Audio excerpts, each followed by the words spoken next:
Hello, Something Voices here, and today, I'll be theorizing what if every Steel and Psych type was a Steel and Fairy type. To begin, let's start with an overview. For one, Steel and Psychic types was one of the best typings in the game.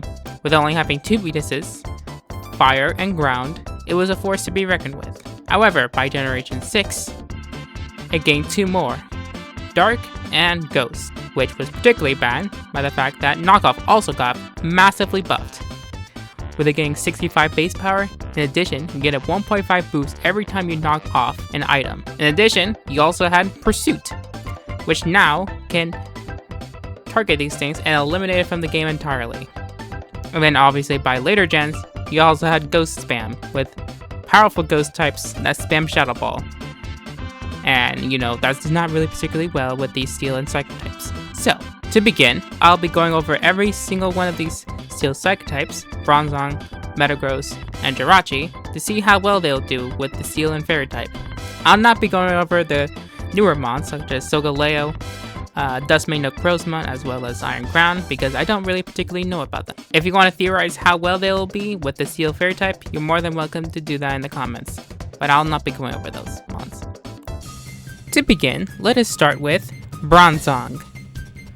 So for one, Bronzong was introduced in Generation 4 with two fantastic abilities, Levitate and Heat Proof. It mostly used Levitate, and what that means is that it practically only has one weakness, that being fire. It had an threatening explosion back then in Generation 4, but then it lost it in Generation 5, and then in Generation 6, it gained two more weaknesses, Dark and Ghost, which kind of completely crippled it, because especially with the knockoff buff, as well as the move tutors giving it to a bunch of more mons, is now threatened with a threatening attack that can completely neuter it. Not only its leftovers, but also most of its health. In addition, of course, Pursuit exists. You're supposed to be a tank. You come in, set up rocks, throw up attacks, come out, come back in. But with Pursuit, you're threatened by that, and you could be potentially eliminated from the game. And that's obviously bad. However, with the Steel Fairy typing, with all these in mind, it no longer has to worry about that. For one, I think it would literally rises here, with the fact that it doesn't have to worry about these Dark type Pursuiters, period. And also there's a bunch of Dark types in the lower tiers, in particular in Generation 6 and 7, where they have strong Dark types, and the ability to deal with those is very valuable. Even if Metagross was also have this typing, I still think it'll still be useful. So, what moves would it give it? I don't think it'll ever gain Draining Kiss, but we'll still discuss it either way if it does happen, as well as Moonblast. Will it actually use it in its sets? Probably, yes. For one, I think Calm Mind gets it a lot better. With Moonblast, you have an actual spammable attack to attack with. If not just having Earthquake plus Moonblast, it's still very good coverage, hits a bunch of mons for good neutral damage. But in general, it's still going to be using the same thing, Stealth Rocks and Toxic. And basically, you set up rocks, you throw off Toxic whenever you need to, so that you're not complete setup fodder, and just take attacks for your team, so that your other teammates can benefit from it. But obviously, does it really change all of its issues? Not really, but of course, not having to worry about Dark types is very huge in general. But of course, it's still setup fodder. Ever since losing Explosion, it's always been setup fodder. And of course, just strong attack can just blow it over if you have the right things. And of course, with it being really passive, it's still gonna have a hard time. It definitely is less passive in general, but yeah. Also want to mention Uber's formats, not Uber's formats, but things that are in legendary formats, like even in VGC. I think they'll be very good, maybe even better. Not having to worry about Yveltal, and also not having to worry about, ghost type attacks, especially from Calyrex and stuff, and Lunala, is very, very good.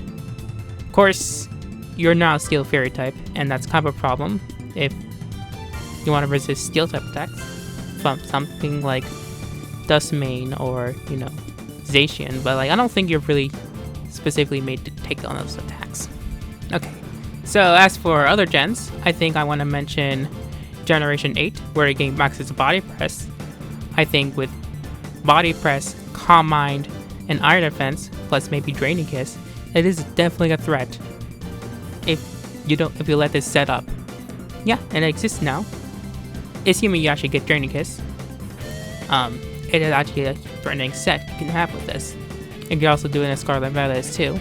But also it also had stored power, which, you know, and no longer being stabbed by, which is probably unfortunate.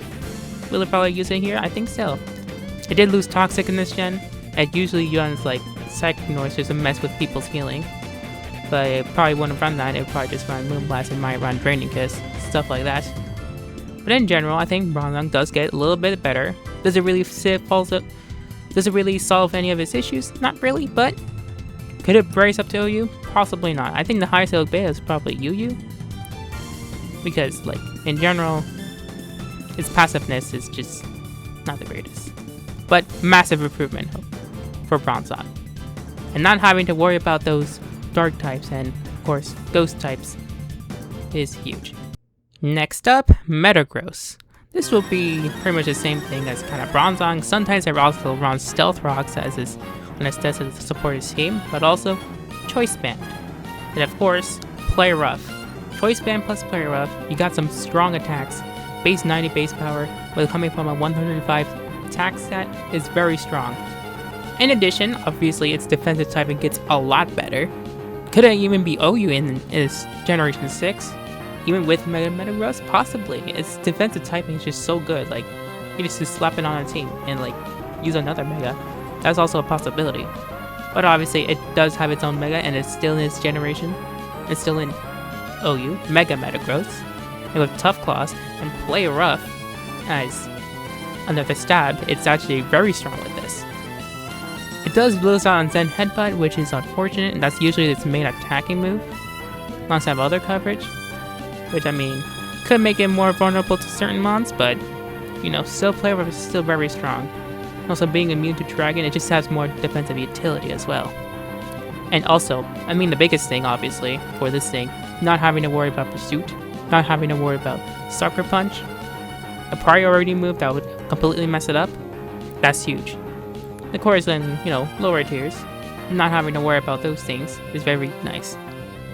Although usually these dark types have like other stats, like especially Crocodile, it's always in the UU tier, so do watch out with that. But most of the other guys, Hydreigon and other stuff, you know, they don't really have anything to hit you with. In general, Metagross is very good and highly benefits from that. As for Metagross, it will obviously get banned on Generation 7. I'm not sure of Generation 6, it could possibly, but probably not. It still has to worry about the speed here and also doesn't have those terrains to mess with, you know. In Generation 7, it definitely abuses that. Definitely not as much, since it's not a Psychic type and can't use Snap Lele's, but it can still benefit from all the other guys. And of course the speed thing with the Megas as well. Getting that 110 speed stat, it's just broken. So, yeah, same thing as always. And of course in later gens, it just does the same thing. Choice Band, Stealth Rocks, stuff like that. We could definitely see Metagross just, you know, in general, having a niche in OU. Much better niche in general. The typing is just so good. And not having to worry about the dark types, the plentiful dark types that otherwise ruin it is very good. Finally, we have Jirachi. Well, Jirachi, Steel Psychic type. It's always been very strong, especially in Generation 4, and of course in Generation 6 and 7. It's actually really good, especially in 7. It actually kind of fell off in Generation 6. Because, you know, and probably there's not much team that uses it, but still. Serene Grace plus Moonblast. It already gets Moonblast naturally. It doesn't get Draining Kiss naturally, unfortunately, in any gen, so we could theorize it could get Draining Kiss as well, and we'll discuss that. But yeah, Moonblast, 60% chance to lower special attack. There's not really Serene Grace users that actually gets Moonblast. So, having this thing have it is very good. I think in particular, it won't actually use it that much, possibly. A lot of his other sets just run Iron Head and U-turn and stuff. If not, they run Fire Punch as coverage. If not, they run Body Slam to paralyze things. For example, the Wish set, Wish Protect, you have that, and then you have Iron Head U-turn. So, and also the Choice Scarf set, you usually run Healing Wish as well. But I think it's still very good. I think you could just slap it on those sets and it'd still be normally fine. But of course, I think it'll highly benefit from Calm Mind as well. Pairing that with Moonblast, You have actually a way better special attack than, Psychic. It's much more spammable. I think for like mixed attacking sets, I think it's good with Moonblast.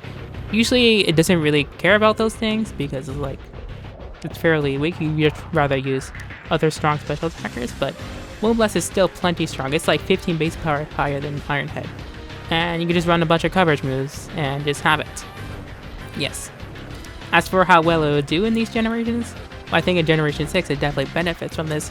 Not having to worry about knockoff and not having to worry about pursuit is very huge. Arguably, funny enough, it might get worse in Generation 7, because in Generation 7 it actually uses its typing a lot more. It's a lot more useful in that generation, so there's strong Psychic types there. And Jirachi quad resist Psychic, normally. But with Steel Fairy it doesn't do that, so I don't know if that actually matters, but in addition, like, its sets also get more constrained as well. And Generation 6 it usually runs a bunch of more sets, but yeah. It usually runs like Choice Scarf and the Witch set, and yeah, probably less of the other stuff like Subtoxic and stuff. Because you're in a constrained role, trying to check these powerful threats. Tapu Lele and Alakazam. Being able to check those things is huge. And also has competition. Mobwell is now unbanned from the tier, and also Magearna as well. So having to worry about those things, it may give it competition. But I think it'll be fine. It usually has its own the other things besides its fairy typing. So like, yeah, Iron Head, U-turn, being free from, your item slot, especially from Mobile, for example. It can run Choice Scarf and all these things. And it has its Healing Wish, which the other Steel Fairy types do not have. As for Generation 8, I do believe it gets stored power this gen. Yes, it does. It can run stored power with that. Draining Kiss plus stored power plus Iron Defense and Calm Mind. That is a huge threat. It's basically kind of like Magearna 2.0. Unfortunately, unlike Magearna, it doesn't actually have a move to set up its speed. So I think it will definitely be fine still. Could it rise back up to OU? Because in the next generation it did fall off to UU. And it's still a possibility. But obviously, I do want to mention, it does have a bunch of weaknesses that Jirachi doesn't really fix that much. Number one, it has a huge rival in Heatran. Heatran completely walls it. And giving this Steel Fairy type, it really doesn't help that much. So that's a thing. It doesn't have any ground type attacks. It usually run Hidden Power and just one Life Orb. You can run coverage for that. But yeah, still has to worry about fire types. It still has to worry about a bunch of these other things. I do want to mention, I probably put for this for the Metagross section, honorable mention for that. It usually runs Zen Headbutt. Mega Metagross usually runs Zen Headbutt as neutral coverage against fire types. It doesn't have that anymore, so fire types are actually a lot stronger against it. So that's one thing to mention for Metagross. So same applies to Jirachi, of course. You don't have a coverage move for fire types. None of these guys have it, so Jirachi is even worse. It doesn't have Earthquake, so it does have to worry about that. But can any of these become OU? There's a good possibility. I think Jirachi could stay, definitely, in its 6 and 7, and then I'm not sure about 8. I'm not sure about, definitely not 9 as well. That's too power prepped. Metagross, I think, could have a niche in Generation 6. I'm not sure in 7, but I think Bronzong and Metagross, they definitely could be UU, especially in 7. They're both dropped to RU, so that was the thing. Could any of these rise a tier in their current gen and Generation 9? Not sure. Not 100% sure. Actually, they probably will. We've seen Tinkaton do that. It's already, rose up to OU one time. And it's now UU, so I think all these guys can have that niche, definitely. Overall, I think there's a bunch of things to brainstorm. I haven't mentioned the legendaries. If you want to do that, you can. But yeah, in general. Also didn't mention Metagross and Ubers, but I don't really know much about that. I mean, the thing is, it's just not having to worry about Yveltal and stuff. That's pretty nice. But yeah, in general, it does the same thing. It's usually just a steel type just to check your Xerneas with. So yeah. Also, I'm pretty sure Jirachi has a niche in Ubers as well. So basically the same thing as well. So yeah. Overall, I was super nervous making this video. I just spent all day doing absolutely nothing. So I'm glad I get this done. And as always, have a great day. Bye-bye. Bye. Yes, bye. Subscribe.